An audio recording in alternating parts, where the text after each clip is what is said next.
My locker wouldn't open. 3 tries before the combination finally clicked. My fingers clumsy with exhaustion I could feel in my bones. The hospital had been running at capacity all week, which meant everyone worked double shifts whether they wanted to or not. I wanted the paycheck. Needed it, actually. With rent due in 5 days, and my account showing numbers that made my stomach twist. I pulled my jacket from the hook, catching my reflection in the small mirror inside. Hollow eyes stared back at me.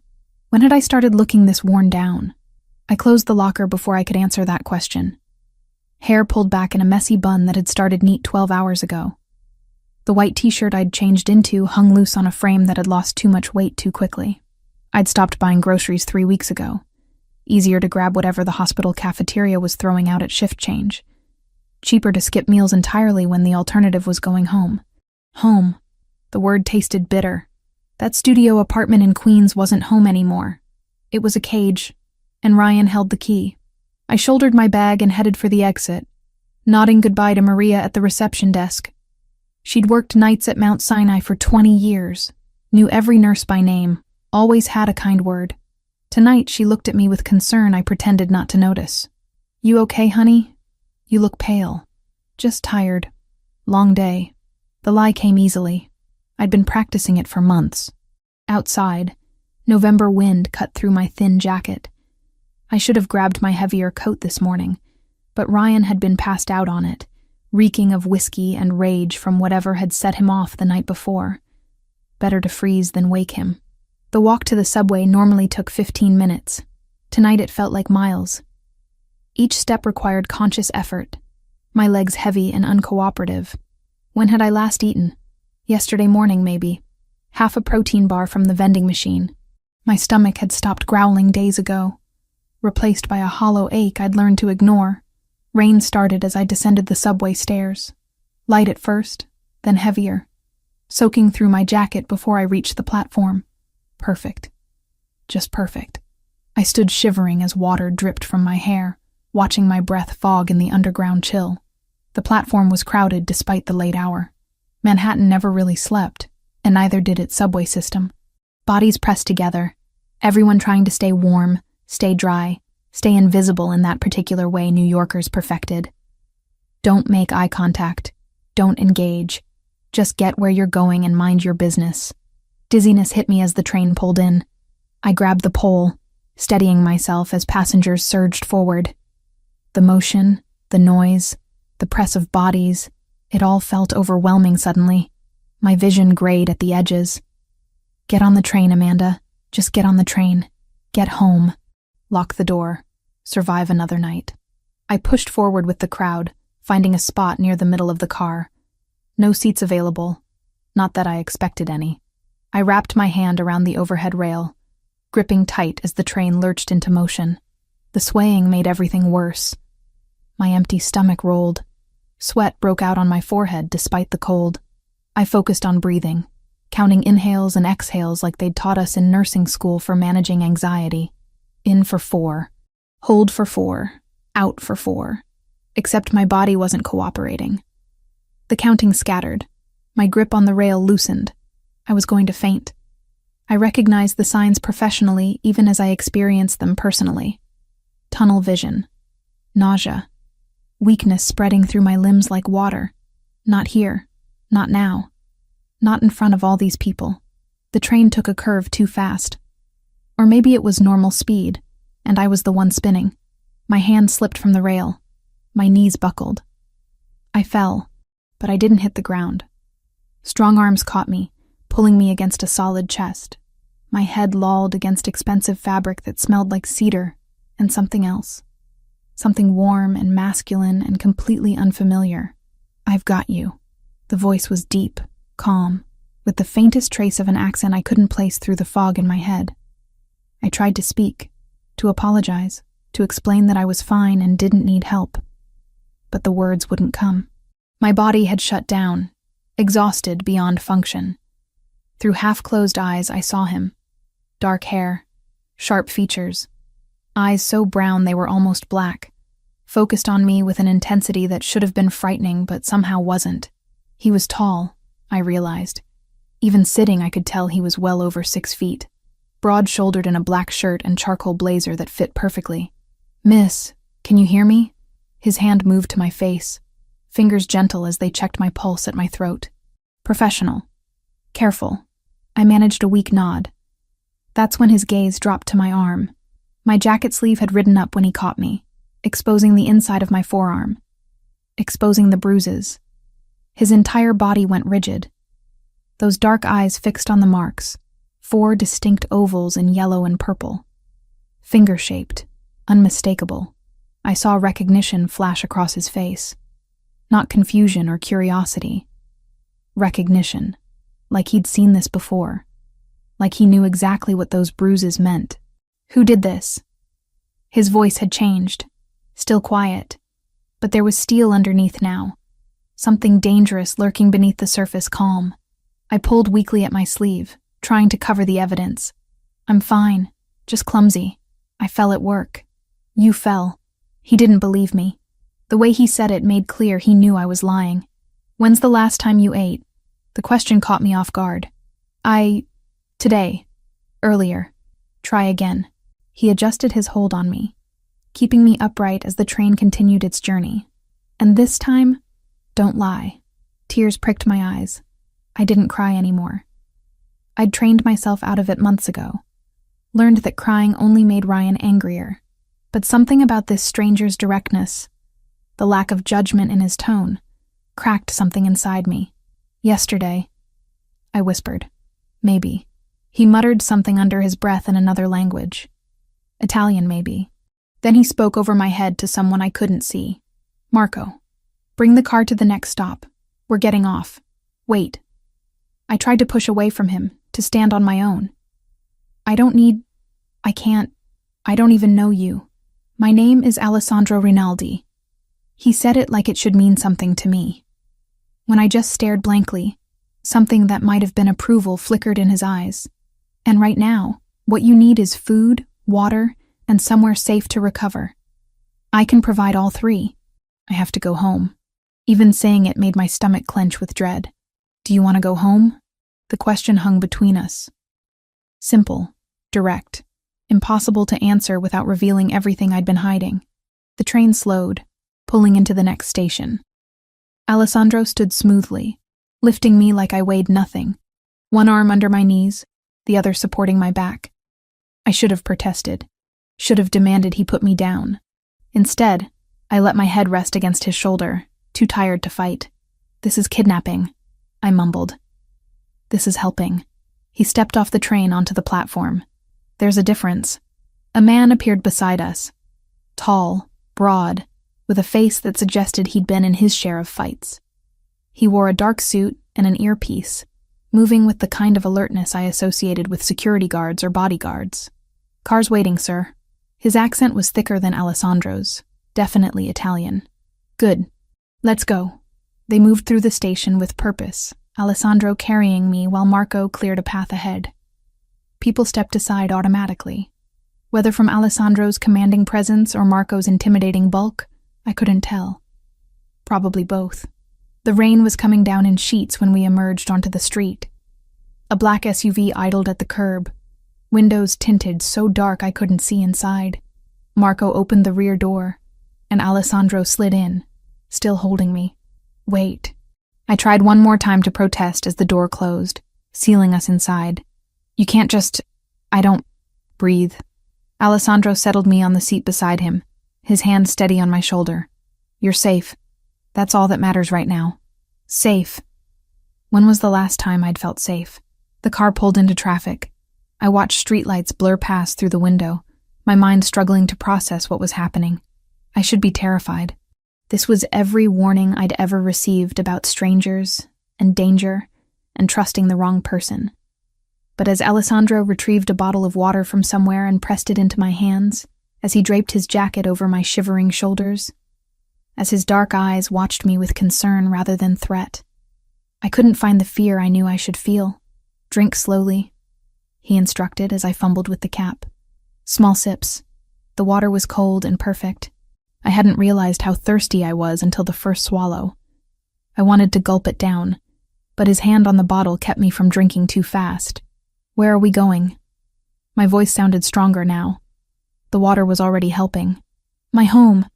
I have a doctor on call who'll examine you." "I'm a nurse. I don't need a doctor." "Nurses make terrible patients." There was almost warmth in his tone. "You know that as well as I do." He wasn't wrong. I'd seen enough nurses ignore their own health while caring for everyone else. The SUV turned onto Park Avenue, pulling up to a building that screamed money. Doorman. Marble lobby visible through glass doors. The kind of place I'd never afford in 10 lifetimes.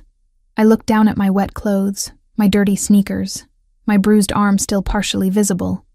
Then at Alessandro in his expensive clothes and confident demeanor. "I don't belong here. You're here because I brought you here. That means you belong." He opened the door and stepped out, extending his hand to help me. "Come. Let's get you warm and fed." I took his hand. The decision felt monumental and inevitable all at once, like stepping off a cliff or into a new life. Maybe both. As I stood on shaking legs, the world tilted again. Darkness crept in from the edges, my body finally giving up the fight to stay conscious. The last thing I remembered was Alessandro's arms catching me again, his voice low and reassuring as everything went black. "I've got you. You're safe now." Consciousness returned slowly, like surfacing from deep water. My first awareness was softness. The sheets beneath me felt like clouds compared to the threadbare bedding I'd grown used to. Then warmth. Genuine warmth that didn't come from piling on every blanket I owned. Finally, light filtering through my eyelids, gentle and amber rather than the harsh glare of my apartment's single bulb. I opened my eyes to unfamiliar surroundings. High ceilings, cream-colored walls with subtle gold accents, a chandelier that looked like it belonged in a museum. The bed I lay in was easily king-sized, piled with pillows in shades of blue and ivory. Heavy curtains framed windows that showed a skyline view I recognized as Manhattan, but from a height I'd never experienced. Where was I? Memory crashed back. The subway. Fainting. Strong arms catching me. Dark eyes studying the bruises on my arm with recognition that made my stomach twist. Alessandro Rinaldi. I sat up too quickly, and the room spun. My hand went to my head, finding my hair loose and slightly damp. Someone had removed my wet jacket. I was still in my t-shirt and jeans, but my sneakers were gone, placed neatly by the door. A knock sounded before I could panic further. The door opened to reveal Alessandro carrying a silver tray. He'd changed from the blazer into a simple black sweater, sleeves pushed to his elbows. In daylight, or what passed for it through the curtains, I could see him more clearly. Mid-30s, maybe. Sharp cheekbones and a strong jaw. Hair dark enough to be almost black, styled back but with a few strands falling forward. And those eyes, brown so deep they appeared black in certain light, currently watching me with careful attention. "You're awake. Good." He set the tray on the nightstand. "How do you feel?" "Confused." My voice came out hoarse. "What time is it?" "Just past noon. You've been asleep for about 12 hours. He poured tea from a delicate pot into a matching cup. "Dr. Vincent examined you last night after you lost consciousness. With your permission, of course." "I don't remember giving permission. You were semi-conscious but responsive. I asked if you'd allow a doctor to check you over." You nodded. He handed me the cup. "Chamomile with honey. It'll help." I took it, the warmth seeping into my palms. "What did he find?" Alessandro pulled a chair closer to the bed and sat, maintaining a respectful distance. "Severe dehydration, malnutrition. Your blood pressure was dangerously low." He paused, his gaze steady. "Multiple contusions in various stages of healing, indicating prolonged physical trauma." My face burned. Having a stranger, even a doctor, examine my body while I slept felt violating. But underneath the embarrassment was relief that someone finally saw, that the evidence existed beyond my own experience of it. I should go. I set the cup down, moving to stand. "Where?" The question was gentle but firm. "Back to whoever gave you those bruises. It's not your concern. You made it my concern when you fainted into my arms on a subway train." He leaned forward slightly. "I'm not trying to trap you here, Amanda. but I am asking you to stay until you're strong enough to make decisions from a place of health rather than desperation. How do you know my name? Your hospital ID was in your bag. Mount Sinai. Nurse Amanda Turner, 27 years old. He stood, moving to the window. I took the liberty of calling the hospital this morning. Told them you were ill and wouldn't be in for your next shift. Your supervisor, Maria, seemed worried, but understanding. I should have been angry at the presumption. Instead, I felt grateful someone had handled the details I hadn't had energy to consider. Why are you doing this? The question came out quieter than I intended. Alessandro turned back to me, and something in his expression shifted, became almost vulnerable. When I was 12. My mother was killed by her boyfriend. He beat her regularly for years. She hid it from everyone, including me, until the night he went too far. His jaw tightened. I recognize the signs, Amanda. The weight loss, the fear, the bruises in places usually covered. I couldn't save my mother, but I can make sure you have the option she never got. A safe place to recover and decide what comes next. The raw honesty in his words cracked something inside me. This wasn't pity. It was understanding born from lived experience. Just for today, I whispered. I'll stay just for today. That's all I'm asking. He gestured to the tray. Eat. Rest. We'll talk more later if you want. He left, closing the door quietly behind him. I stared at the tray. Toast with butter and jam. Fresh fruit. The tea steaming gently. Simple food, but more than I'd seen in weeks. I ate slowly, my shrunken stomach protesting even small amounts. The bread was fresh, probably from some bakery I'd never be able to afford. The strawberries were sweet and perfect. Each bite felt like luxury. A soft knock came as I finished. An older woman entered, her silver-streaked hair pulled into a neat bun. She wore simple clothes but moved with quiet competence. Miss Amanda, I'm Lucia. I manage Mr. Rinaldi's household. Her accent was Italian but softer than his. I've brought you some clothes. Yours were still damp from the rain. She set a folded stack on the dresser. Soft pants in charcoal gray. A cream sweater that looked incredibly comfortable. Fresh undergarments still in packaging. The bathroom is through that door. There are towels and toiletries. Take your time. She smiled warmly. I'll prepare something more substantial for lunch when you're ready. Thank you. The words felt inadequate. After she left, I made my way to the bathroom. It was larger than my entire apartment bedroom. Marble surfaces. A shower with multiple heads. A bathtub that could fit 3 people. Towels so plush they felt like hugging clouds. I showered, letting hot water wash away days of grime and exhaustion. The soap smelled like lavender. The shampoo left my hair feeling clean for the first time in weeks. I stood under the spray until the water ran cold, then dried off with those impossible towels. The clothes Lucia brought fit perfectly. The sweater was cashmere, soft beyond description. I caught my reflection in the mirror. Still too thin, still showing signs of exhaustion, but cleaner.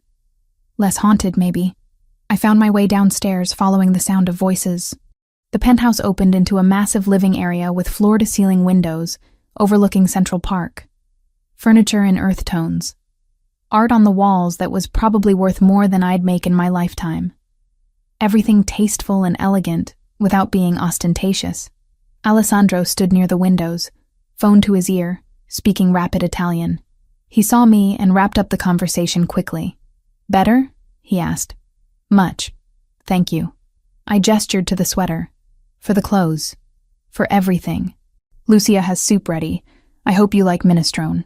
We ate in a dining room that was somehow both formal and comfortable. Lucia served soup with fresh bread, then disappeared with the same quiet efficiency she'd shown earlier. Alessandro didn't press for conversation, letting me eat at my own pace. This is incredible, I said after the 3rd spoonful. Rich vegetables and beans in a tomato broth that tasted like someone's grandmother had been cooking it for hours. Lucia's been with my family for 20 years. She refuses to share her recipes.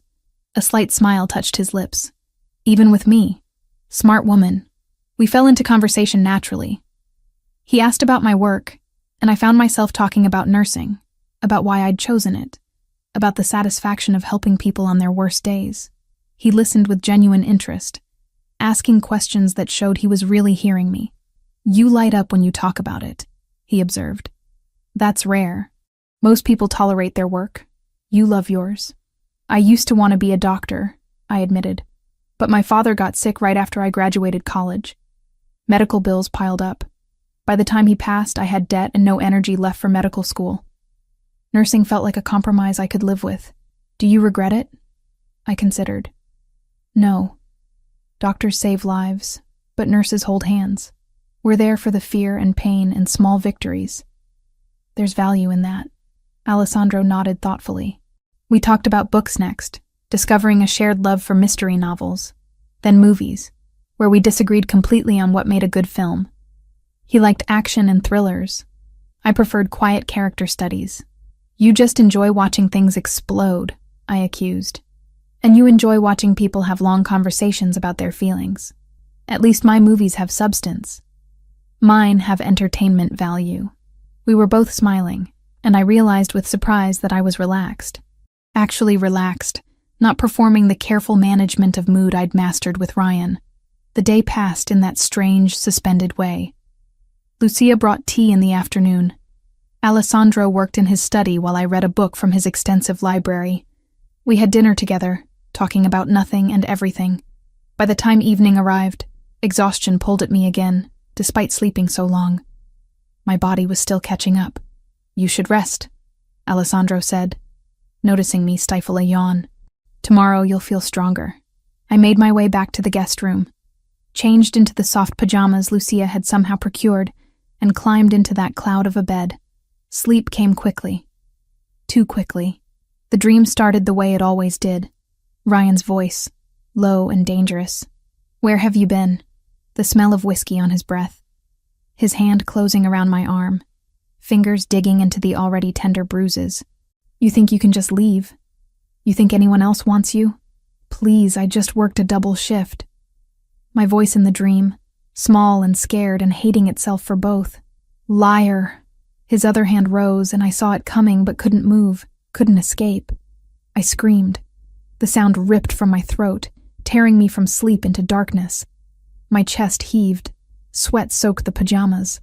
The room spun, and for a terrifying moment I couldn't remember where I was. The door burst open. Alessandro appeared, moving fast, but stopping just inside the threshold. He wore sweatpants and nothing else. And even in my panic, I registered the muscular build, the tattoos visible on his ribs and shoulder. "Amanda." He approached slowly, hands visible and non-threatening. "You're safe. You had a nightmare. You're safe here." A sob broke from me. Then another. The dam I'd built over months cracked wide open, and I couldn't stop crying. Great heaving gasps that shook my whole body. All the fear and pain and exhaustion poured out in an unstoppable flood. The bed dipped as Alessandro sat on the edge, maintaining distance but offering presence. "Let it out. You're safe now. I can't go back." The words tumbled between sobs. "I can't go back there. He'll kill me eventually. I know he will. But I don't have anywhere else. No family, no money saved. I'm trapped, and I'm so tired of being afraid." "Then don't go back." His voice was steady, an anchor in the storm. "Stay here. Recover. Figure out your next step from a position of strength. You don't understand. Ryan, he gets worse when he drinks, and he's been drinking more. Last week he threw a glass at my head, missed by inches. I wiped at tears with shaking hands. I thought about calling the police, but he's charming. He'd convince them I was being dramatic. And then I'd go home, and he'd make me pay for embarrassing him." Alessandro's hands curled into fists where they rested on his thighs. "What's his full name?" "Why?" "Because I'm going to make sure he never touches you again." The quiet certainty in his voice sent a shiver through me. This was the man Marco called Sir, the man people made space for without being asked. Whatever Alessandro Rinaldi did for a living, violence wasn't foreign to him. "Just having somewhere safe to stay is everything," I said. "I don't need you to do anything else. You're not going back there, Amanda. Not tonight. Not tomorrow. Not until you choose to. If ever." He stood. "Try to sleep. I'll be right across the hall if you need anything." He moved toward the door, and something in me panicked at being alone again with the nightmare residue. "Could you—" I stopped, embarrassed. "Never mind." He turned back. "What do you need? Could you just sit? For a few minutes? I know it's stupid, but I don't want to be alone right now." "It's not stupid." He returned to the chair near the bed, settling in. "Sleep. I'll stay." I lay back down. And the last thing I remembered before exhaustion claimed me was the solid presence of him keeping watch, making me feel safer than I had in longer than I could remember. 3 weeks passed in a rhythm I'd never experienced before. Days blurred together in the best possible way, each one bringing small moments of healing I hadn't known I needed. Alessandro's house in the country became my sanctuary. Not the penthouse where I'd first woken, but a sprawling property 40 minutes north of Manhattan. Trees surrounded us on all sides, creating privacy and peace. The house itself was beautiful, but comfortable, with windows that let in natural light and rooms that felt lived in rather than staged. On day 5, I'd called the hospital. Not to quit, but to arrange part-time hours. Maria, my supervisor, had been understanding in that way only nurses who'd seen everything could be. "Take care of yourself first, honey," she'd said. "We need you healthy, not burned out." Alessandro insisted on having Marco drive me to and from my shifts. At first, I'd wanted to protest. Tell him I was perfectly capable of taking the train like I had for years.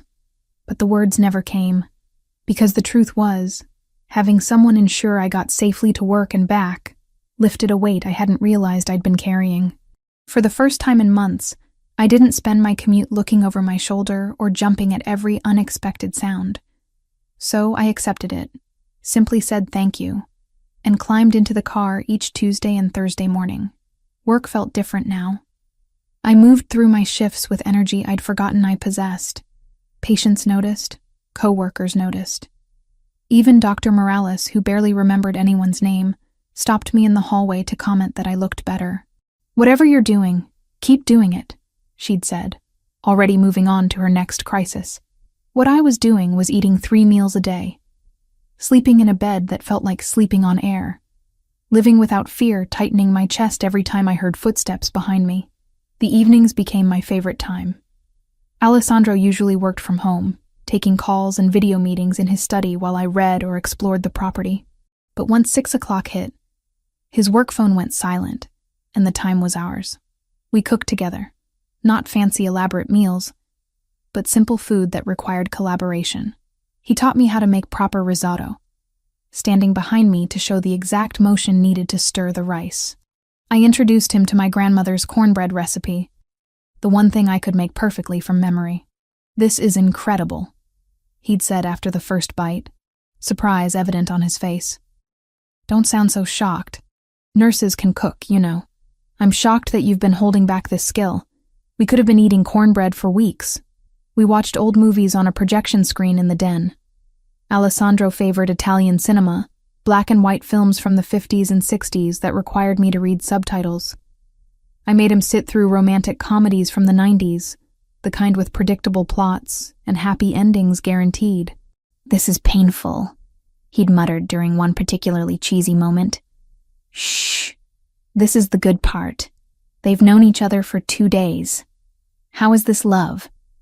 It's a movie. Suspend your disbelief." But he'd stayed, watching until the inevitable kiss and happily ever after. And when I glanced over, his expression was softer than his words suggested. Mostly, we talked about everything and nothing. Our conversations stretched late into the night, covering topics that ranged from profound to ridiculous. He told me about growing up in Rome before his family moved to New York when he was 15, about learning to navigate American schools while barely speaking English, about his mother's death and how it had shaped every decision since. I shared pieces of myself I usually kept hidden. My father's long illness and how watching him fade had felt like losing him 1,000 times before he actually died. The relief mixed with guilt when it finally ended.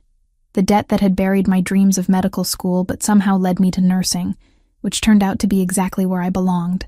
"Do you think things happen for a reason?"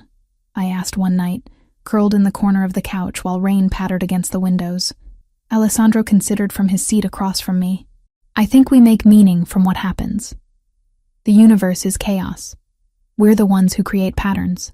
That's very philosophical for midnight. You asked a philosophical question. Fair point. The comfortable silences were almost better than the conversations. Sitting in the same room, each doing our own thing, but aware of the other's presence. Him reviewing documents while I sketched in a notebook I'd found in the guest room. Me reading while he listened to music through headphones, occasionally closing his eyes and losing himself in whatever he was hearing. The tension between us built gradually. A hand lingering when passing dishes, eyes meeting across the room and holding a beat too long. The awareness of him when he was near, like my body had developed a radar specifically tuned to his frequency. I told myself it was gratitude. He'd saved me, given me shelter, asked nothing in return. Of course I felt drawn to him. It was natural to confuse rescue with attraction. Except it wasn't confusion. The pull I felt had nothing to do with what he'd done for me, and everything to do with who he was. The way he listened when I spoke, giving me his full attention like my words mattered. How he moved through the world with confidence that didn't need to announce itself. The rare smiles that transformed his entire face, making him look younger and less burdened. The kindness underneath the dangerous exterior. Because I wasn't naive. I knew what Alessandro was. The way people deferred to him. The business calls conducted in rapid Italian that ended with terse commands. The security that was always present, but never obvious. Marco wasn't just a driver. The house wasn't just a house. Alessandro Rinaldi wasn't just a businessman, but he was also the man who made sure I ate breakfast every morning, who asked about my patients without prying for details I couldn't share, who fell asleep on the couch during rom-coms, but never complained when I wanted to watch another. On the 21st night, a storm rolled in. Thunder that shook the windows and lightning that turned the sky white for split seconds. I was reading in the living room when I heard Alessandro's voice from his study, sharp and tense in a way I'd never heard before. I shouldn't have gone to check. His business wasn't mine, and he'd carefully maintained that boundary. But something in his tone pulled me from the couch and down the hallway. The study door was cracked open. Through the gap, I saw him standing by the window, phone pressed to his ear. Even from behind, his tension was visible, shoulders tight, free hand clenched at his side. He spoke in Italian, too fast for me to follow with my limited understanding. But I caught the anger, the frustration, and underneath it, something that sounded like worry. The call ended abruptly. He stood there for a long moment, staring out at the storm, before turning and seeing me in the doorway. I didn't mean to intrude. I started to back away. I heard voices and wanted to make sure everything was okay. Come in. He gestured to the chairs facing his desk. I entered hesitantly, choosing the leather armchair closest to the door. Alessandro remained by the window, his back to me. Business complications, he said finally. Nothing that concerns you, but nothing easily solved either. I didn't ask questions, didn't press for details he clearly wasn't offering. Instead, I just sat there, present and quiet. Minutes passed. The silence wasn't uncomfortable, just waited. Finally, Alessandro moved from the window and sank into the chair beside mine rather than behind his desk, close enough that our arms nearly touched. Thank you, he said quietly. For what? I haven't done anything. For being here. For not asking questions or trying to fix things. He turned to face me. For just staying. My hand moved before I could think about it, reaching across the small space to rest on his. His fingers were warm, slightly rough at the tips. They closed around mine immediately, holding on like I was anchoring him. Whatever it is, you'll handle it, I said. You're good at that, handling things. What makes you think so? Because you handled me, and I wasn't exactly easy. A small smile touched his lips. You were terrified and malnourished. That's not difficult. That's tragic. Still, you knew what I needed before I did. That takes skill. His thumb traced circles on the back of my hand. The touch sent warmth up my arm and into my chest. Amanda. He didn't finish the sentence. Didn't need to. Whatever he was about to say hung between us, as tangible as the storm outside. I leaned closer. Just an inch, maybe less. Testing. Offering. Alessandro's free hand came up to cup my face, his palm warm against my cheek. His eyes searched mine, Asking a question I answered by closing the remaining distance. The kiss was soft, careful. His lips moved against mine, with a gentleness that made my chest ache. Nothing rushed or demanding. Just connection, pure and simple. When we broke apart, his forehead rested against mine. I shouldn't want this. You're healing. You need time, not complications. Maybe you're exactly what I need. My hand slid to his chest, feeling his heartbeat racing under my palm. Maybe we're what we both need. Amanda, I'm not a good man. The things I do, the life I lead, I don't care about that right now. I care about this, about you and me in this moment. He kissed me again, deeper this time but still controlled, like he was restraining himself, afraid of pushing too far too fast. I understood. After Ryan's bruising grabs and forceful demands, Alessandro's careful attention felt revolutionary. We moved upstairs together, his hand never leaving mine. My heart pounded as we entered his room, larger than the guest room but just as tastefully decorated.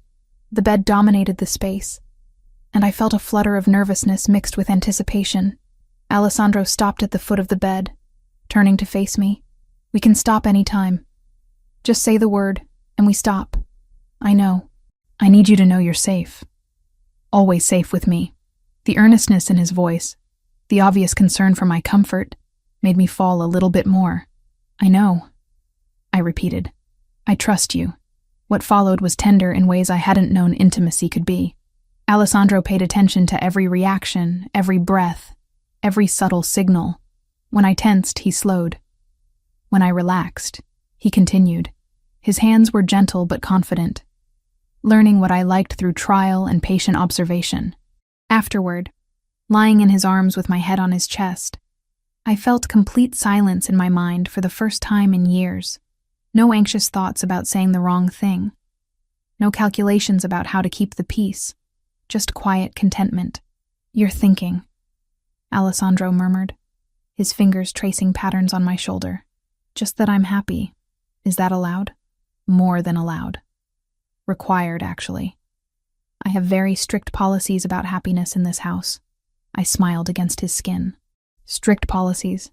That sounds very you. I'm a man who appreciates order. Control freak, you mean. Organized. There's a difference. We lay there as the storm gradually passed, replaced by the gentler sound of steady rain. Eventually, sleep pulled at me, and I drifted off, feeling safer than I ever had. Morning came softly. Sunlight filtered through curtains I didn't remember closing. Alessandro's side of the bed was empty, but I could hear sounds from somewhere downstairs. I found one of his t-shirts draped over a chair and pulled it on before padding downstairs barefoot. The kitchen smelled like coffee and something sweet. Alessandro stood at the stove, spatula in hand, wearing sweatpants and nothing else. Classical music played from a speaker on the counter. You cook breakfast too? I leaned against the doorframe watching him. He glanced back, and the look in his eyes when he saw me in his shirt made warmth pool in my stomach. I cook many things. You've only seen a fraction of my skills. Humble, too. Always. He plated what turned out to be French toast, adding fresh berries and a dusting of powdered sugar. Sit. Eat. We ate at the small table in the breakfast nook, knees touching under the surface. The food was perfect, and I told him so between bites. My mother taught me, he said. She believed everyone should know how to cook, regardless of gender. Said it was a survival skill. Smart woman. She was. His expression turned thoughtful. She would have liked you. You have the same stubborn independence she had. After breakfast, we moved to the couch with fresh coffee. The morning stretched ahead with no obligations, no schedule to keep. Alessandro pulled me against his side, and I settled in comfortably. We should talk about this, he said after a while. About what last night means. Does it have to mean something specific? It means I care about you. More than I should, probably. He set down his coffee and turned to face me fully. Amanda, I'm falling for you. Have been since you fainted in my arms, looking terrified and defiant at the same time. My heart stuttered. Alessandro, you don't have to say anything. I just need you to know where I stand. What I feel. He took my hand.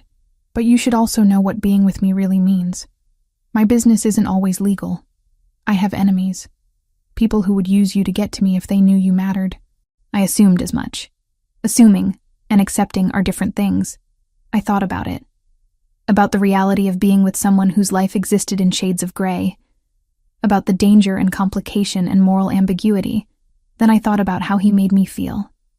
Safe. Seen. Valued. How he'd given me space to heal without demanding anything in return. How he listened and laughed and showed me kindness I'd forgotten existed. I see you, I said finally. Not just what you do, but who you are. The man who takes care of people, who feels deeply even when you try to hide it, who makes French toast because your mother taught you. I squeezed his hand. That's the person I'm falling for. Everything else is just context. Alessandro pulled me into a kiss that tasted like coffee and promises. When we broke apart, he rested his forehead against mine. We'll figure it out, he said. Together. Together, I agreed. And in that moment, sitting in the morning sunlight with this complicated, dangerous, tender man, I believed it completely. Whatever came next, we would face it side by side. The call came during breakfast on a Tuesday morning. Alessandro's phone buzzed against the kitchen table, and I watched his expression shift from relaxed to guarded in seconds. He answered in Italian, his voice clipped and professional as he stepped away toward the windows. I focused on my coffee, giving him privacy while trying not to obviously eavesdrop. Not that I could understand much. My Italian extended to menu items and basic pleasantries, nowhere near conversational. When he returned, his jaw was tight. He sat across from me, both hands wrapped around his own coffee cup like he needed something to anchor him. That was Marco, he said carefully. He's been keeping an eye on your situation, making sure there are no complications. My stomach dropped. Ryan. He's been asking questions at the hospital. Showed up twice last week looking for you. Maria told him you were on extended medical leave and she had no other information. Alessandro's dark eyes held mine. He's becoming more persistent, more aggressive in his inquiries. I set down my cup before my shaking hands could spill it. 3 weeks of peace, and I'd let myself believe maybe Ryan had given up, moved on to some other target. Deep down, I'd known better. What did he say to Maria? That you'd stolen from him, that he needed to find you to press charges. Alessandro's voice was calm, but I heard the anger underneath. Maria didn't believe him, told him to contact the police if he had a legitimate complaint.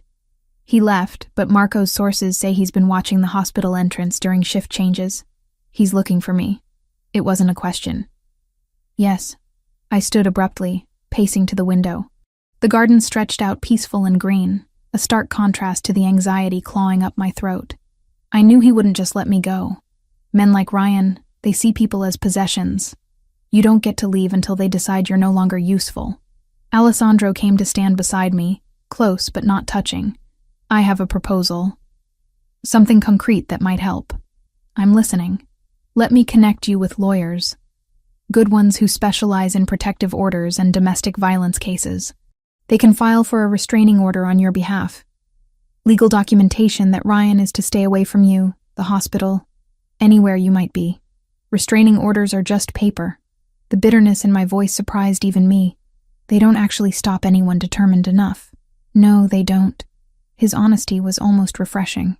But they create legal consequences if he violates them. And they establish a record. If anything happens, there's documentation of the threat he poses. I turned to face him. You've been thinking about this. Planning. I've been preparing for the possibility, yes. He met my gaze steadily. The moment you told me about him, I knew this might become necessary. I wanted to have options ready when you needed them. In the past, someone planning around me without my input would have felt controlling, suffocating. But Alessandro wasn't deciding for me. He was providing tools and letting me choose whether to use them. Okay, I said. Call the lawyers. Let's file for the restraining order. Something like relief flickered across his face. You're sure? I'm tired of running. Tired of being afraid. If there's a legal option, I want to take it. I straightened my shoulders. What do I need to do? Within hours, Alessandro had arranged everything. The lawyers, a woman named Rebecca Hale, and her associate David Foster, drove out to meet us that afternoon. They were professional, efficient, and most importantly, kind. Rebecca sat across from me at Alessandro's dining table, her tablet open and ready. I need you to tell me everything. Every incident of abuse, every threat, every time he made you feel unsafe. It's going to be uncomfortable, but the more detail we have, the stronger the case. So I told her. About the first time Ryan hit me, 8 months into our relationship when I'd forgotten to pick up his dry cleaning. How he'd apologized profusely afterward, brought flowers, sworn it would never happen again.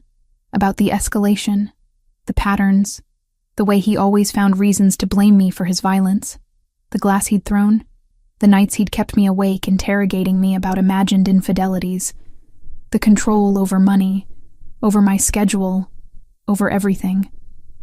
Rebecca took notes, her expression neutral but her eyes compassionate. Alessandro sat beside me, silent support I hadn't asked for but desperately needed. This is a strong case, Rebecca said when I finished. Multiple incidents, documented injuries from the hospital, witnesses who can attest to your fear. We'll file the petition tomorrow morning. There'll be a hearing within 2 weeks. Probably sooner, given the immediacy of the threat. Will I have to see him? My voice came out smaller than I intended. Yes. You'll both need to be present for the hearing. But you'll be in a courtroom with security and a judge. He won't be able to approach you. I'll be there, Alessandro said. In the gallery. You won't be alone. That night, I lay awake staring at the ceiling. Tomorrow would set everything in motion. No more hiding. No more pretending the situation would resolve itself. I was taking action, reclaiming agency I'd lost piece by piece over 2 years. The hearing was scheduled for Thursday morning, 9 days later. 9 days of existing in limbo, knowing Ryan would be served with papers, knowing his rage would escalate at being challenged. Alessandro didn't leave my side during those days. He worked from home, kept his phone nearby, made sure Marco or one of the other security was always present. I should have felt smothered. Instead, I felt protected. The morning of the hearing, I dressed with care. Gray pantsuit, minimal makeup, hair pulled back neat and professional. I wanted to look competent. Credible, not like a victim, even though that's exactly what I was. You ready? Alessandro asked as Marco pulled the car around. No, but I'm going anyway. The courthouse was downtown Manhattan, all marble and echoing hallways. Rebecca met us in the lobby, David beside her with a leather briefcase that probably cost more than my monthly rent used to. Ryan and his lawyer are already here, Rebecca said quietly. Courtroom C, 3rd floor. We go in, you sit at our table, you answer the judge's questions honestly. That's it. My hands were shaking as we rode the elevator up.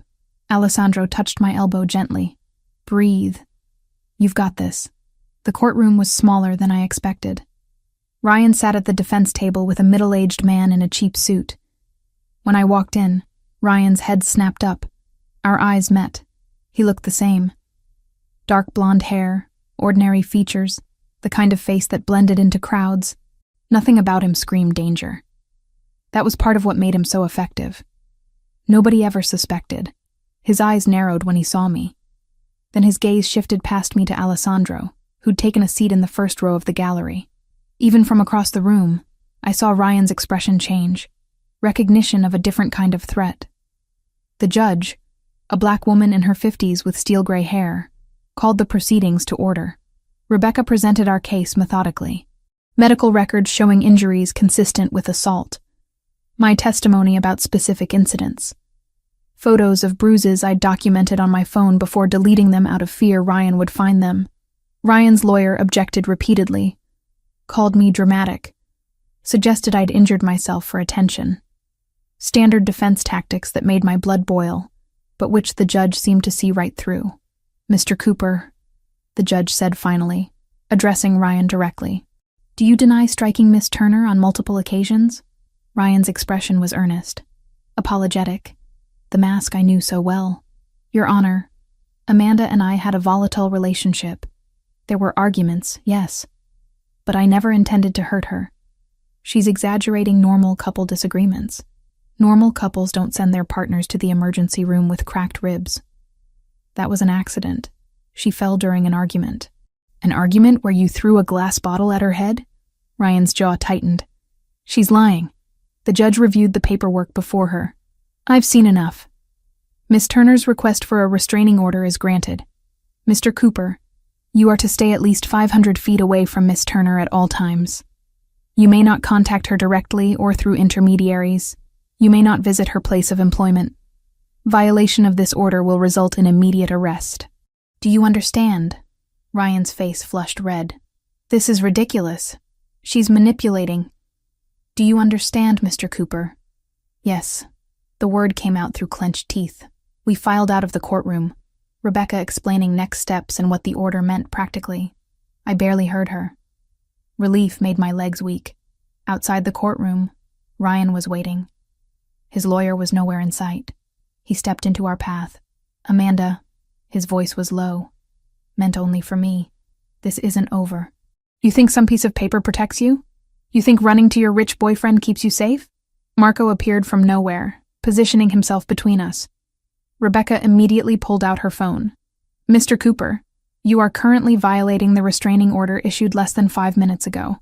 I suggest you leave immediately, or I will call courthouse security.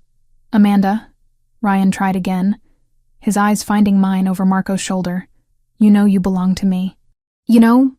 Alessandro's voice cut through, quiet, but absolute. Walk away.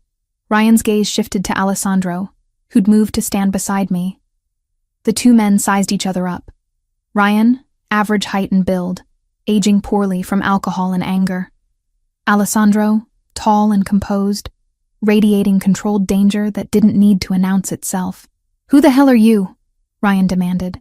Someone who keeps his promises. Alessandro's hand found the small of my back, protective without being possessive. And I promised Amanda you wouldn't hurt her again. I don't break promises. There was no explicit threat, no mention of violence or consequences. Just certainty delivered in a tone that made Ryan's bravado crack visibly. This is harassment. Ryan blustered, but he was already backing away. I'll file a complaint. Please do. I'm sure the courthouse would be interested in hearing how you approached Miss Turner immediately after being ordered to stay away. Rebecca's phone was up, clearly recording.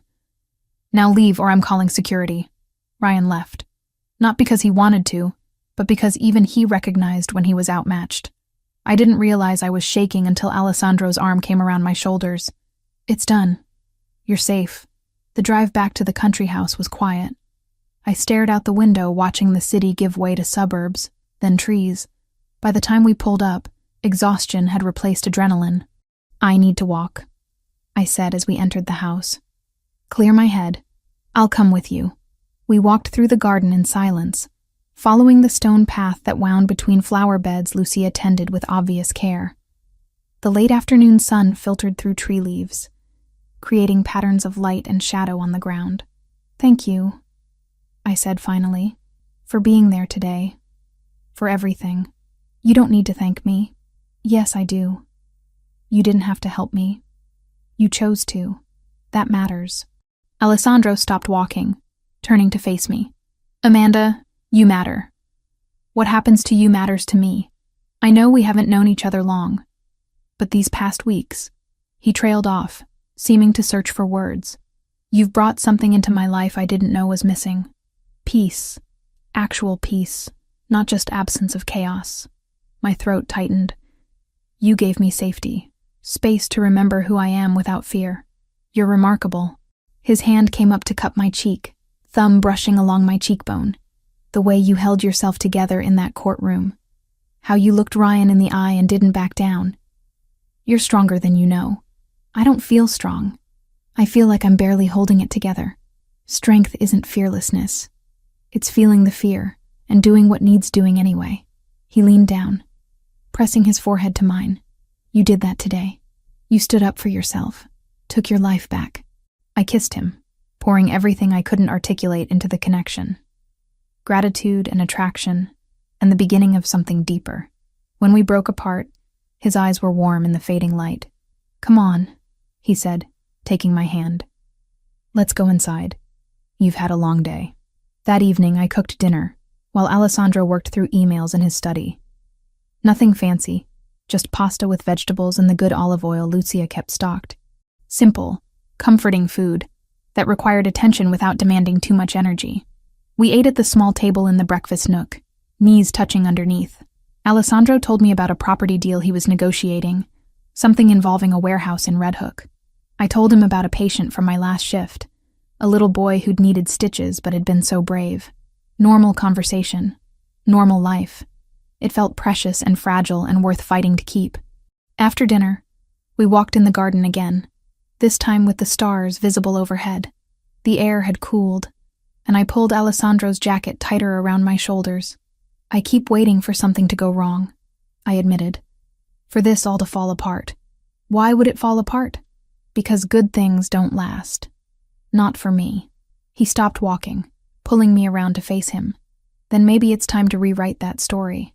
Maybe you're allowed to have good things, to be happy and safe and cared for. You make it sound simple. It is simple. You just have to let yourself believe it. His arms came around me, and I leaned into his warmth. I'm not going anywhere, Amanda. And neither is your safety. You're here, you're protected, and you get to decide what comes next. Standing there in the garden with Alessandro's heartbeat steady against my ear, I let myself believe it, just for that moment. Just enough to imagine a future where fear wasn't the constant background noise of my existence. Stay with me, I whispered. Tonight. Just hold me while I sleep. Always. The country house became my world over the next 3 weeks. Not in a limiting way, but in the way a shelter becomes home when you've been out in the cold too long. Every morning I woke to birdsong instead of sirens. Every night I fell asleep feeling safe. Alessandro had been right about returning to work. I needed the structure, the purpose, the reminder that I was still myself beyond the trauma. So I went back to Mount Sinai 3 days a week, reduced hours that let me focus without exhausting myself. Marco drove me every shift. At first, I'd felt guilty about it, the waste of his time sitting in traffic twice a day just to transport one person. But Alessandro had been firm when I'd tried to protest. This isn't negotiable, he'd said, not unkindly. Ryan knows where you work. Until we're certain he's complying with the restraining order, you don't travel alone. So I stopped arguing. Climbed into the black SUV each Tuesday, Wednesday, and Thursday morning. Marco never made conversation unless I initiated it, seemingly content with silence and whatever he listened to through his earpiece. The drive became meditative, time to prepare mentally for the shift ahead. Work itself felt different now. I moved through my rounds with energy I'd forgotten I possessed. Patients responded to it. Mrs. Kowalski in 412 actually smiled when I brought her medications. Little Jamie in pediatrics asked if I could be his nurse every day because I didn't seem sad anymore. Out of the mouths of 7-year-olds with broken arms. Maria cornered me during a rare quiet moment at the nurse's station. Whatever you're doing, keep doing it. You look like yourself again. I feel like myself again. Good. She squeezed my shoulder. We need you healthy and whole. This job takes enough without you giving pieces you can't afford to lose. The evenings became sacred. Alessandro typically finished work by 6, emerging from his study with that particular looseness in his shoulders that meant he was done thinking about business for the day. We'd gravitated toward cooking together without planning it, just a natural rhythm where one of us would start something and the other would join in. You're doing it wrong, I said one night, watching him massacre an onion. There's no wrong way to chop an onion. There absolutely is. You're creating chaos. I took the knife from his hand, demonstrating the proper technique. Consistent pieces, even cooking. You're very bossy in the kitchen. You're very incompetent with vegetables. But he was grinning, and so was I. And when he wrapped his arms around me from behind to watch my hands work, the domesticity of it made my chest ache in the best way. We cooked pasta with seasonal vegetables, roasted chicken with herbs from Lucia's garden. Simple food that tasted better because we made it together. Meals eaten at the small table in the breakfast nook, knees touching underneath, conversation flowing easily. After dinner, we'd migrate to the den. Alessandro had a weakness for Italian cinema from the 50s and 60s, black and white films with subtitles and complicated plots. I introduced him to my comfort movies, romantic comedies he pretended to hate, but watched without complaint. This is unrealistic, he commented during one particularly cheesy scene. Nobody falls in love in 3 days. It's a movie. The whole point is escapism. Escapism from what? Logic? From reality. Sometimes we need stories where everything works out perfectly. He was quiet for a moment, his arm draped along the back of the couch behind me. Is that what you need? Perfect endings? I need hope that things can work out. That's what these movies give me. I glanced at him. Why? What do your movies give you? Perspective. Reminder that humans are complicated, that love and loss and redemption are universal experiences regardless of language or era. That's surprisingly profound for someone who pretends not to have feelings. I have feelings. I'm just selective about showing them. Lucky me, then. His hand found mine, fingers interweaving. Very lucky. Most nights we talked until late. Conversations that started about nothing and wandered into everything. Alessandro told me about his early years in New York, the culture shock of American schools, learning English by watching television and reading newspapers obsessively. I shared memories of nursing school, the terror of first clinical rotations, the moment I'd realized I was exactly where I belonged. We avoided certain topics by unspoken agreement. He didn't ask about Ryan beyond checking that I felt safe. I didn't ask about the details of his business beyond what he volunteered. We existed in this bubble where the outside world's complications couldn't quite reach us. Until one night when they did. It had been raining all evening, the kind of steady downpour that turns everything gray and cold. I was curled in my favorite corner of the couch, reading a mystery novel Alessandro had recommended. Good thriller, less predictable than most. I heard his voice from the study, sharp, tense in a way that immediately put me on alert. He was speaking Italian, rapid and clipped, with an edge I'd never heard before. I set down my book and moved down the hallway. The study door was cracked open. Through the gap, I could see Alessandro at his desk, phone pressed to his ear, free hand running through his hair in obvious frustration. He saw me in the doorway, and his expression shifted, still tense, but softening slightly. He held up one finger, asking for a minute, and continued the conversation in a quieter tone. When he finally ended the call, he sat there for a long moment, staring at nothing. I knocked softly on the doorframe. Everything okay? Business complications. He stood, moving to the window that overlooked the rain-soaked garden. Nothing that concerns you. I could have left. Should have. Probably. Given him space to deal with whatever was troubling him. Instead, I walked into the study and settled into the chair beside his desk. I'm not asking for details, I said. But I'm here if you need someone to just be present. Alessandro turned from the window. In the low lamplight, the tension in his jaw was visible. The tightness around his eyes. You don't have to do this. Do what? Care about my problems. Your presence here doesn't obligate you to shoulder my burdens. I'm not shouldering anything. I'm just sitting here. I met his eyes steadily. Sometimes that's all someone needs. To not be alone with their thoughts. He studied me for a long moment. Something unreadable crossing his face. Then he moved to the chair beside mine, close enough that I could feel his warmth. There's a situation, he said carefully, with people I do business with. A disagreement about territory and responsibilities. Nothing immediately dangerous, but complicated. Requires delicate handling. Are you safe? Always. I'm very good at navigating these waters. He reached for my hand, his fingers rough and warm. But thank you for asking. We sat there in the quiet study, rain pattering against windows, his thumb tracing circles on my wrist. The touch was soothing, grounding. I realized with sudden clarity that this was what intimacy really looked like. Not just physical connection, but this. Presence without demands. Support without expectations. Amanda? He said quietly. Why are you really here? Because you looked like you needed someone. No, I mean here. In this house. With me. His dark eyes held mine. You could leave. The restraining order is in place. You have options now, yet you stay. My heart was suddenly loud in my ears. You know why. I want to hear you say it. Because I care about you. The words came easier than I expected.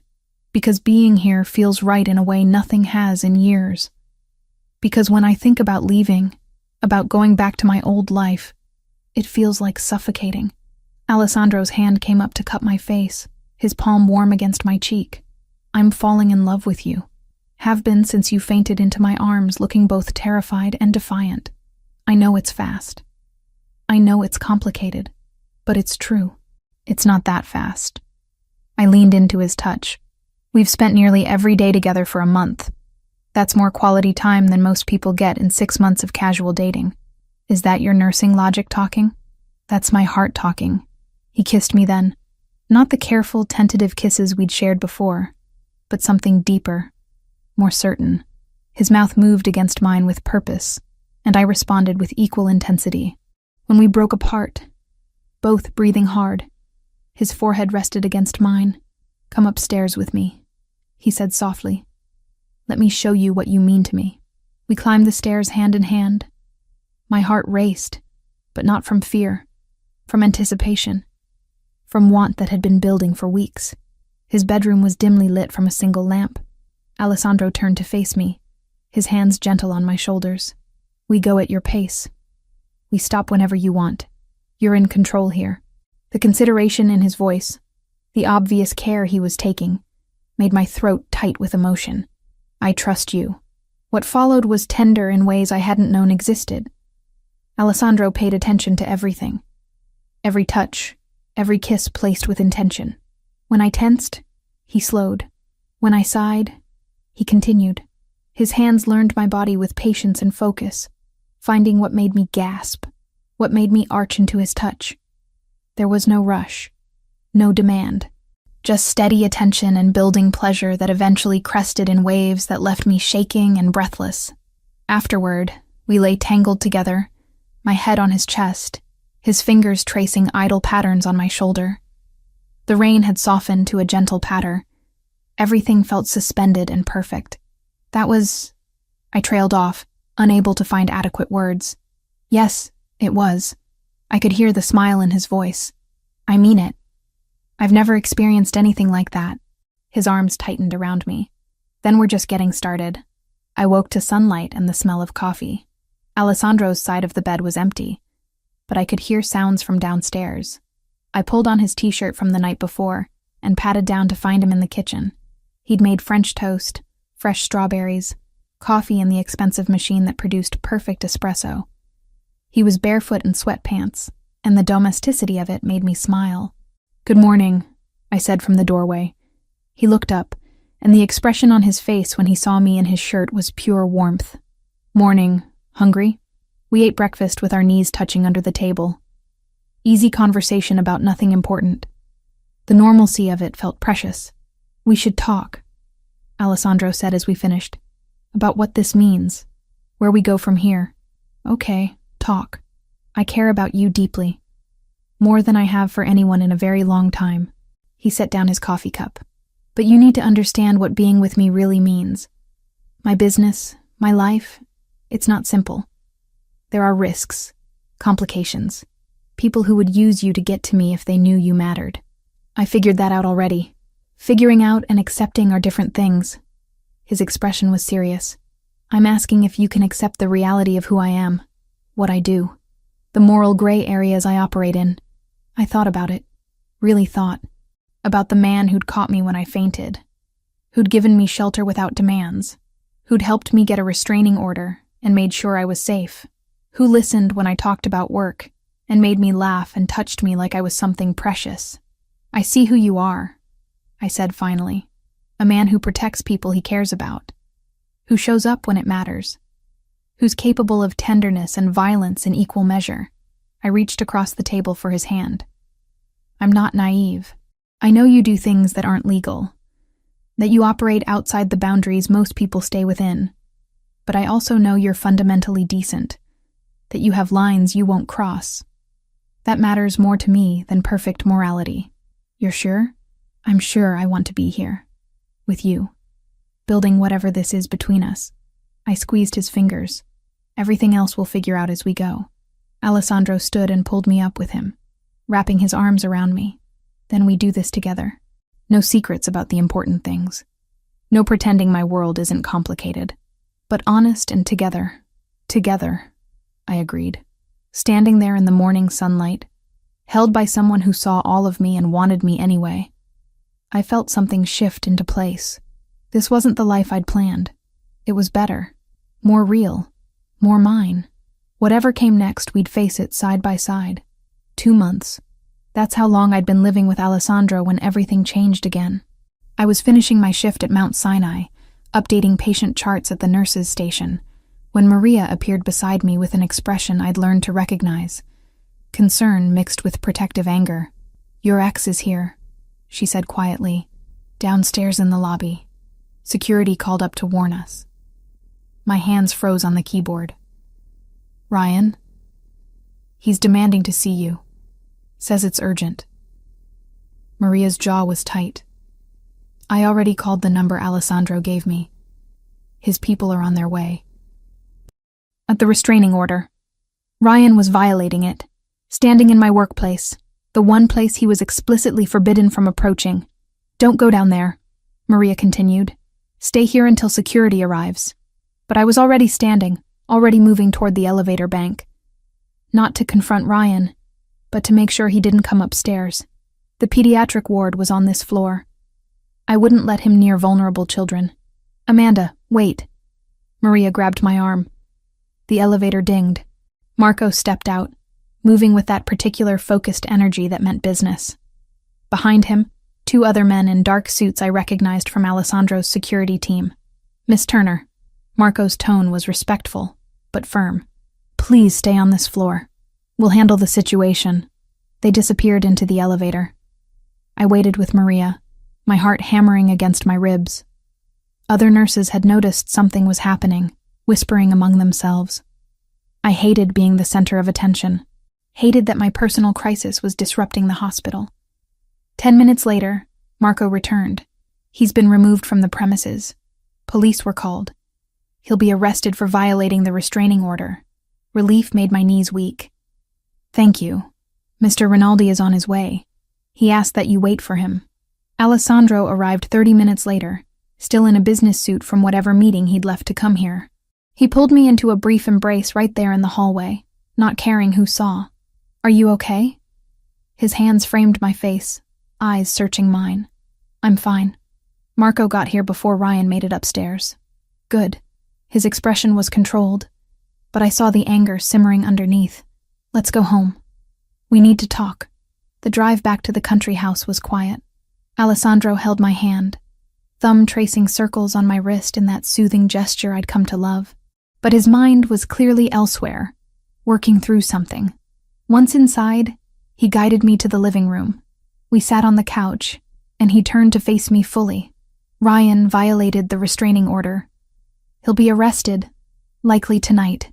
Alessandro's voice was measured. "But a restraining order violation is a misdemeanor. He'll post bail. Be back on the streets within days." I know. I'd researched this. Knew the limitations of the protection I had. "That's not acceptable to me." His dark eyes held mine. "I want your permission to handle this more permanently." "What do you mean?" "I've had investigators looking into Ryan's life since the day I found out about him. They've uncovered things. Financial crimes, corporate fraud, tax evasion." Alessandro leaned forward. "Real crimes with serious federal penalties. I can make sure the right evidence reaches the right people. Ryan goes to prison, not for hitting you, but for stealing from his employer and the government." I should have been shocked. Should have protested the moral ambiguity of manufacturing someone's downfall. Instead, I felt only cold satisfaction. How long would he go away for? 5 years minimum if convicted. Possibly more. "Do it." Alessandro nodded once. "The evidence will reach federal authorities anonymously tonight. From there, it's a matter of waiting for the investigation to conclude." The next 6 weeks were strange. Ryan was arrested for the restraining order violation, spent 2 days in jail, posted bail exactly as Alessandro predicted. But before he could retaliate, federal agents showed up at his apartment with a warrant. Corporate fraud, tax evasion, wire fraud. The charges kept mounting. I watched it unfold through news reports and updates from Rebecca, my lawyer. The evidence against Ryan was overwhelming. Bank records showing fraudulent transactions, tax documents with obvious discrepancies, email trails documenting his schemes, all delivered anonymously to the FBI, all completely legitimate evidence that Ryan had apparently been too arrogant to hide properly. He got sloppy, Alessandro explained one evening. Thought he was smarter than he was. All the investigators did was organize what was already there. During those weeks, life continued with surprising normalcy. I worked my shifts with Marco driving me daily. Alessandro and I fell deeper into our relationship, the crisis with Ryan somehow bringing us closer rather than creating stress. We cooked together, watched movies, made love with increasing familiarity and trust. The trial was scheduled 3 months after Ryan's federal arrest. The legal system moved with its typical glacial pace, but finally the day arrived. I wasn't a major witness this time, just a brief testimony about the restraining order violation, establishing pattern of behavior. The real evidence was financial, forensic accountants, FBI agents, documents that told the story of systematic theft and fraud, spanning 3 years. Alessandro sat in the gallery, exactly where he'd been during the restraining order hearing. His presence was a quiet anchor. I could feel him watching, supporting without hovering. Ryan looked diminished in his cheap suit, sitting between his overworked public defender and a table full of damning evidence. When our eyes met across the courtroom, I saw the moment he realized. Saw him understand that this wasn't coincidence, that someone had orchestrated his downfall. His gaze shifted past me to Alessandro. Recognition, understanding, and underneath it all, fear. The verdict came back guilty on all counts. The sentencing happened 2 weeks later. 5 years in federal prison. No possibility of early parole for at least 3 years. I sat in that courtroom and watched Ryan get led away in handcuffs. Felt the weight I'd been carrying for months finally lift from my shoulders. This was real freedom. Not just a restraining order that could be violated, but actual physical separation. Years of knowing exactly where he was, and that he couldn't reach me. Lucia had prepared my favorite meal when we got home.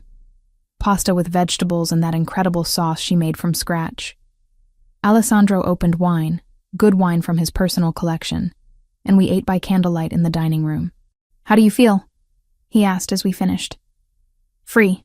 The word came out with more emotion than I expected. Actually, genuinely free for the first time in years. "Good." He reached across the table for my hand, which brings me to something I need to ask you. My heart stuttered. "Okay, you're safe now. Ryan is gone. The immediate threat is resolved." His thumb traced my knuckles. "You don't have to stay here anymore. You could get your own place. Resume your independent life. I would help you with that if it's what you want." "Is that what you want?" I asked carefully. "For me to leave?" "God, no."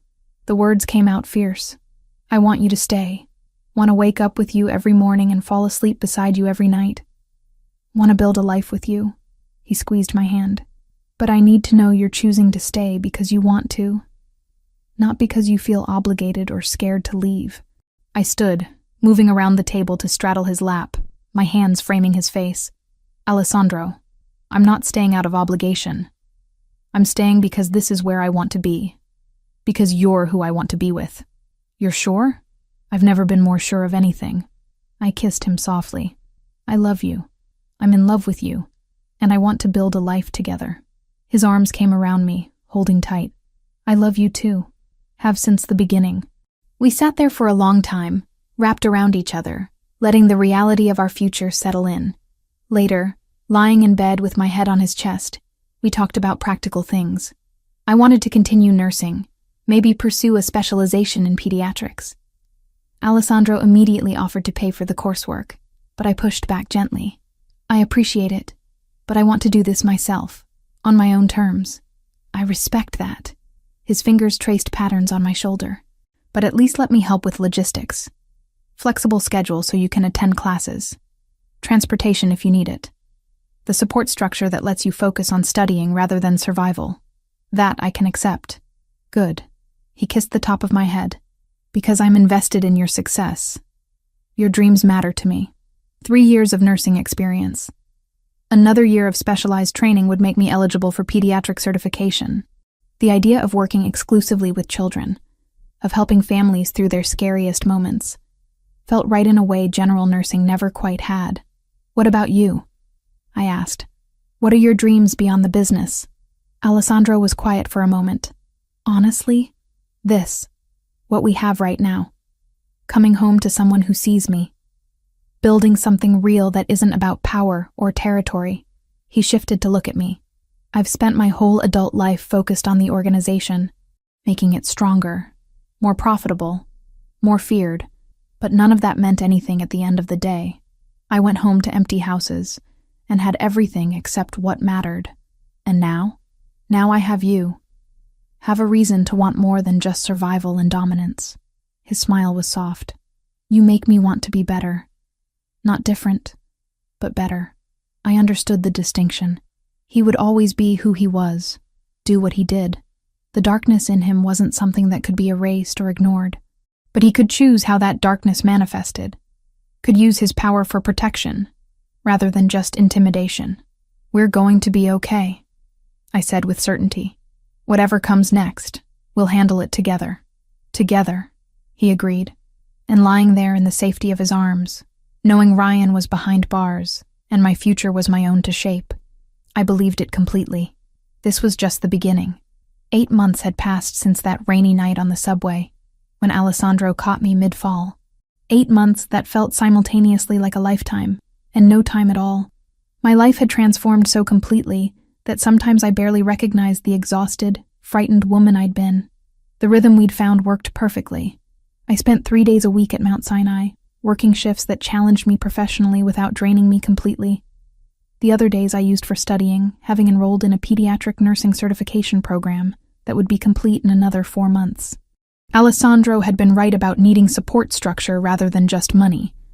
Marco drove me to classes and clinical rotations. Lucia made sure I had proper meals even when I was buried in textbooks.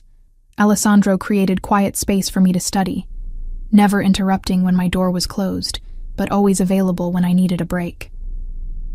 We split our time between the country house and Alessandro's penthouse in the city. The country property remained our sanctuary, the place we retreated to for peace and privacy, but the penthouse had its own appeal. Waking up to sunrise over Central Park, walking to nearby restaurants for dinner, the energy of the city that I'd missed more than I'd realized. Tonight was different, though. Tonight I was meeting Alessandro's family, not his blood family he'd clarified when he'd first mentioned it. His mother was gone. His father had never been in the picture, and he had no siblings. But the people who comprised his inner circle, his most trusted associates and their families, they were family in every way that mattered. They're going to love you, Alessandro said as we dressed for the dinner. He was already in his suit, charcoal gray with a subtle pinstripe, adjusting his cufflinks with practiced ease. You don't know that. I studied my reflection, smoothing the emerald green dress I'd chosen. Simple, but elegant, hitting just above my knees. Alessandro had noticed it in my closet weeks ago, and mentioned how the color brought out my eyes. I'd remembered. I know my people. They'll see what I see. Someone intelligent, genuine, and completely unimpressed by the usual power games. Is that a compliment? It's the highest compliment I can give. He came up behind me, his hands settling on my waist. You're real, Amanda. In a world full of people performing for advantage, you're just yourself. That's rare. The dinner was at a restaurant in Tribeca, one of those places without a sign where you needed a reservation months in advance or the right connections. We arrived to find a private room in the back, a long table already populated with people who stood when Alessandro entered. I recognized Marco immediately, and Lucia, who must have come early to help with arrangements. The others were new faces. A man around Alessandro's age with salt and pepper hair and sharp eyes. A woman in her 40s wearing diamonds that caught the light with every movement. A younger couple, maybe early 30s, who watched Alessandro with obvious respect. Everyone. Alessandro's hand was warm on my back. This is Amanda Turner. Amanda. This is my family. Introductions flowed. The man with salt and pepper hair was Vincent Greco, Alessandro's second in command. The woman with diamonds was Sofia Vitale, who apparently ran logistics for several of Alessandro's business interests. The younger couple were Michael and Adriana Foster, responsible for legal affairs and public relations respectively. They welcomed me with genuine warmth that surprised me. No judgment about who I was or where I came from. just acceptance based on Alessandro's clear regard for me. Dinner was incredible. Course after course of food that tasted like someone's Italian grandmother had spent days preparing. Conversation flowed easily once I relaxed. Vincent asked about my nursing work with actual interest. Sophia wanted to know about my specialization plans. Michael and Adriana shared stories about their own relationship, how they'd met through work and fallen in love despite initial professional boundaries. Alessandro is different with you, Sophia observed during a lull when the men were deep in discussion about something I deliberately tuned out. Lighter, more himself than I've seen him in years. He gives me credit for that, but I think he was already becoming that person. I watched him across the table, animated as he made some point to Vincent. I just happened to show up at the right time. Don't undersell yourself. Sophia's expression was knowing. What you've done for him goes beyond timing. He's been isolated by choice for so long. Letting anyone close felt like weakness to him. You changed that. Adriana leaned in. Also, you should know, we're all glad you're here. Not just because Alessandro's happier, but because you're genuinely good people. We can tell. Their acceptance settled something in my chest I hadn't realized was tense. These people were important to Alessandro. Having their approval mattered more than I'd wanted to admit. After dinner, we lingered over coffee and dessert. The conversation shifted to lighter topics. Travel recommendations, book suggestions, the kind of casual discussion that happens when people are comfortable with each other. Alessandro's hand found mine under the table, squeezing gently. When I glanced at him, his expression was soft with contentment. We said our goodbyes around 11. Hugs and promises to do this again soon. Lucia pressed containers of leftover food into my hands despite my protests. Vincent clasped Alessandro's shoulder with obvious affection. The drive back to the country house was quiet. I leaned against Alessandro's shoulder, processing the evening. That went well, I said finally. Better than well. They adore you. He kissed the top of my head, though I'm not surprised. You were exactly yourself, natural and warm without trying to perform or impress. They're good people. I wasn't expecting that. What were you expecting? I don't know. Maybe people who'd see me as a liability, or judge me for not being from your world. I shifted to look at him, but they just saw me as someone you care about. That was enough for them, because they trust my judgment. And because they can see what we have is real. The following weekend, Alessandro suggested we stay at the country house for 3 days. No work, no obligations, just us and whatever we felt like doing. Friday evening we cooked together, making far too much food and laughing when we realized we'd have leftovers for days. Saturday we walked through the nearby town, exploring small shops and stopping at a cafe for lunch where nobody knew who Alessandro was or cared. Sunday morning I woke to find his side of the bed empty. Not unusual. He was an early riser, but something felt different. The quality of silence in the house had changed. I found him in the garden, standing near Lucia's flower beds with his hands in his pockets. The late morning sun caught his dark hair, and he looked contemplative in a way that made my heart skip.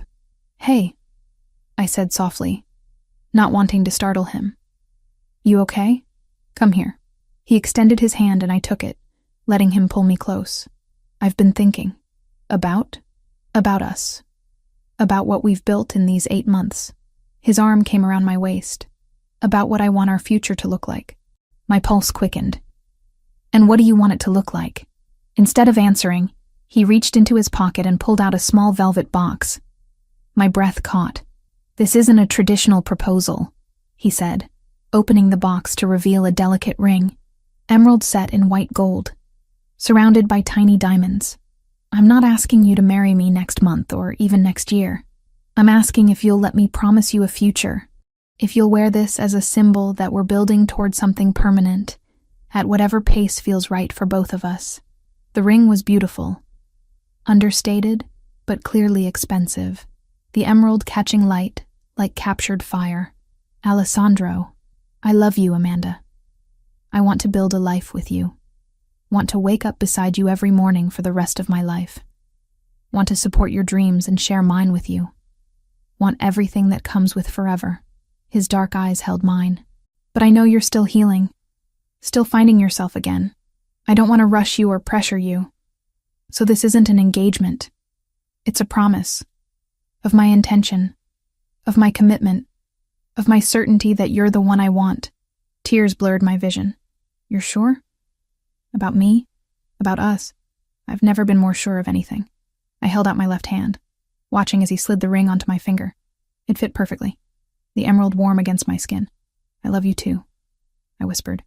And yes, to the promise, to the future, to all of it. He kissed me there in the garden with sunlight warming our skin and the scent of flowers in the air. When we broke apart, I was crying and laughing simultaneously. It's beautiful, I said, admiring the ring. How did you know my size? I may have borrowed one of your other rings and had it measured. His smile was slightly sheepish. Lucia was my accomplice. We spent the rest of the day talking about possibilities.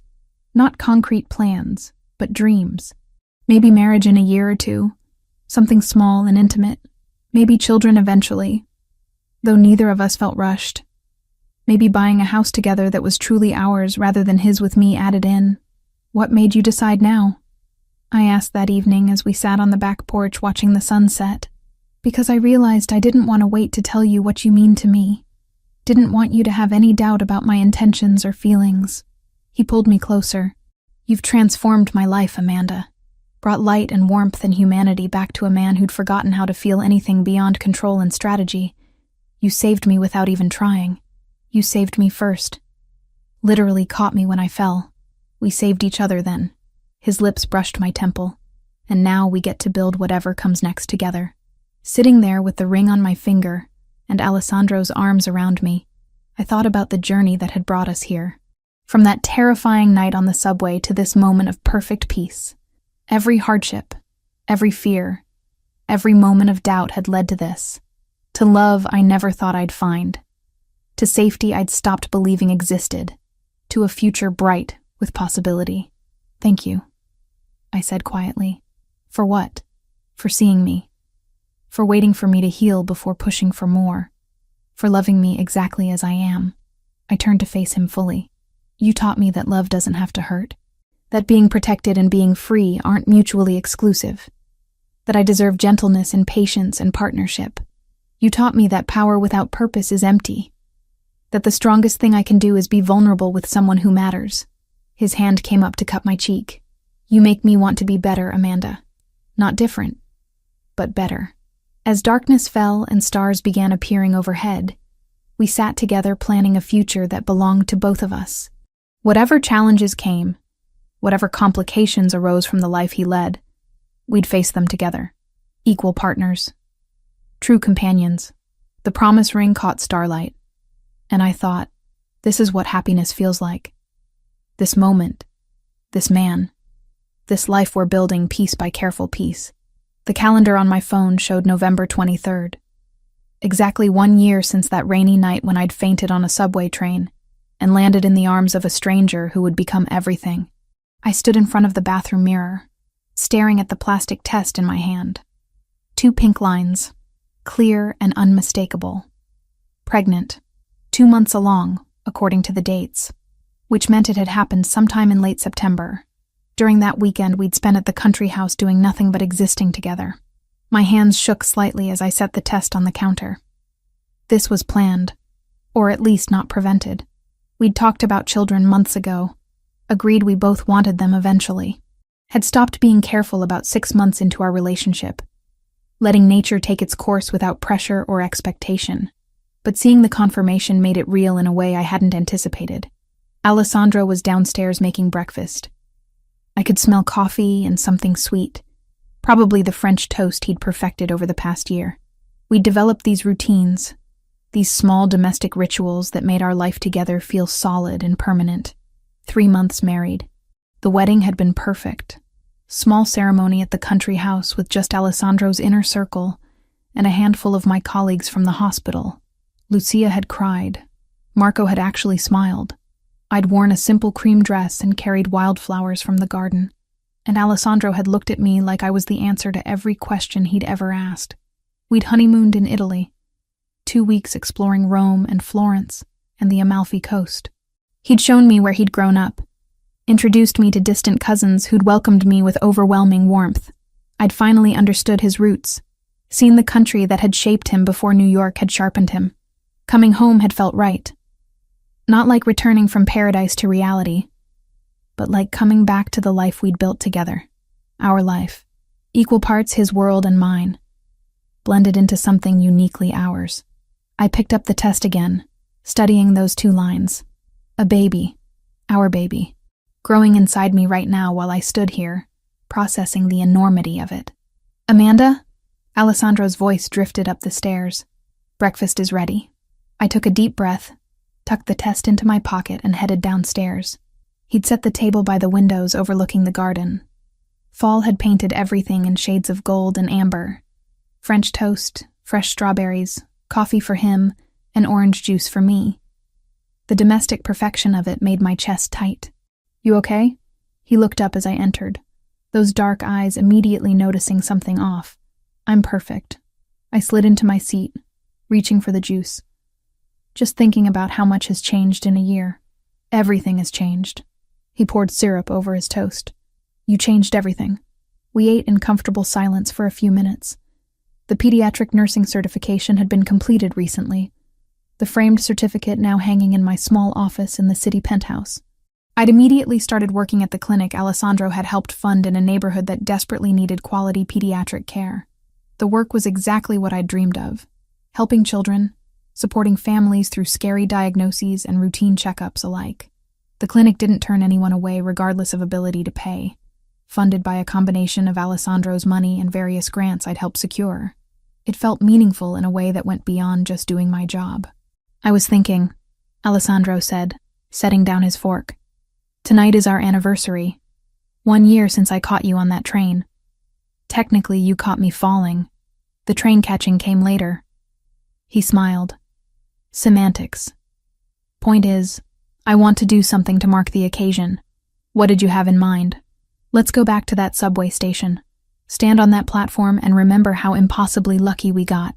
The sentimentality of it surprised me. Alessandro was romantic and private, but grand gestures weren't typically his style. You want to revisit the subway? I want to acknowledge where we started. Honor the chance encounter that gave me you. His hand found mine across the table. Is that too strange? No, it's perfect. We spent the day doing ordinary things. I went to the clinic for a half shift, saw 8 patients, including a little girl with an ear infection who was brave beyond her 5 years. Alessandro worked from his study, taking calls and reviewing contracts for a real estate development he was overseeing. He'd gradually shifted his focus over the past year. Still involved in the organization, still respected and feared in certain circles, but putting more energy into legitimate investments. Property development, import businesses that operated entirely above board. The transition was slow and careful, but the direction was clear. He was building a legacy that wouldn't require his children to choose between loving their father and respecting the law. Our children. Plural. Because of the baby I was carrying. I touched my stomach reflexively, wondering when I'd tell him. Tonight felt right. At the subway station where everything had started, I'd tell him about the new life we'd created. We left the house at 7, Marco driving us into the city. The route was familiar. I'd taken this drive hundreds of times over the past year, but tonight felt different, charged with significance. The subway station was busy with evening commuters. Alessandro held my hand as we descended the stairs, navigating through crowds of people rushing home from work. Nobody gave us a second glance. Just another couple in a city of millions. We found the spot where I'd fainted. The platform looked exactly the same. Same dingy tiles, same fluorescent lighting, same sense of barely controlled chaos. I was standing right here, Alessandro said quietly, heading home from a meeting, exhausted and irritated because the negotiations hadn't gone well. I was over there. I pointed to where I'd been gripping the pole, could barely stay upright. Everything was spinning, and then you fell, and you caught me. We stood there as trains came and went, commuters flowing around us like water around stones. Alessandro's arm came around my waist, pulling me close. Best thing that ever happened to me, he said. You falling into my arms. Literally and metaphorically. Both. He kissed the top of my head. Thank you for trusting me that night. for letting me help you even though every instinct probably told you to run. Thank you for seeing me, for caring about a stranger who had nothing to offer you. You had everything to offer. I just didn't know it yet. The platform was getting crowded as another train approached. Alessandro guided me back toward the stairs, and we climbed up to street level. The evening air was cool, not quite cold, carrying the first hints of winter. Ready to go home? He asked. Actually, can we walk for a bit? We walked through the city holding hands, neither of us talking much, just being together in the place where our story had started. Eventually, we ended up at a small park, sitting on a bench overlooking a playground that was empty in the gathering darkness. I have something to tell you, I said, my heart suddenly racing. Alessandro turned to face me, his expression attentive. What is it? I pulled the pregnancy test from my jacket pocket. I'd wrapped it in tissue, carried it with me all day waiting for the right moment. I'm pregnant. 2 months. For a long moment, he just stared at the test. Then his eyes found mine, and I saw tears gathering there. Alessandro Rinaldi, who commanded respect through presence alone, who'd built an empire through strength and strategy, was crying. Amanda. His voice broke on my name. He pulled me into his arms, holding me so tight I could barely breathe. We're having a baby? We're having a baby. He laughed, the sound joyful and slightly hysterical. When did you find out? This morning. I wanted to wait until tonight to tell you. Our anniversary felt like the right time. It's perfect. He pulled back to look at me, his hands framing my face. You're perfect. This is perfect. Are you ready for this? For parenthood?